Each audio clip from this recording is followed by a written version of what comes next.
গোপাল বন্ধুরা, ভিডিও শুরুতেই তোমাদের আমি হ্যাপি নিউ ইয়ার উইশ করে নিতে চাই। আগামী বছর তোমাদের অবশ্যই ভালো কাটুক এই প্রার্থনা করি আমি গোপাল সোনার কাছে।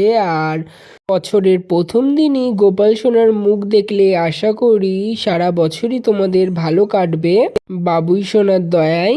আজকে আমাদের এখানে আবার খুব শীত পড়েছে, তাই জন্য সকালবেলা উঠে বাবুই সোনার গা হাত পা মুছিয়ে দিয়ে বাবুই সোনাকে লাল কালারের জামাটা পরিয়েছি আর এই টুপি সোয়েটারটা পরিয়ে দিয়েছি।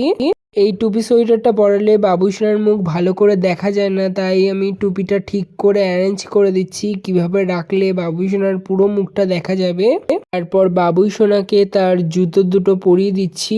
এই জুতো দুটো বানানোর সময় আমার মা প্রতিদিনই বলতো ঠাকুররা কখনো জুতো পরে না, কিন্তু এখন দেখছি ঠাকুরদের জন্যও জুতো বানানো হচ্ছে, তাই আমিও বানিয়েছি। নতুন বছরে আশা করছি লাইক শেয়ার সাবস্ক্রাইব পাবো।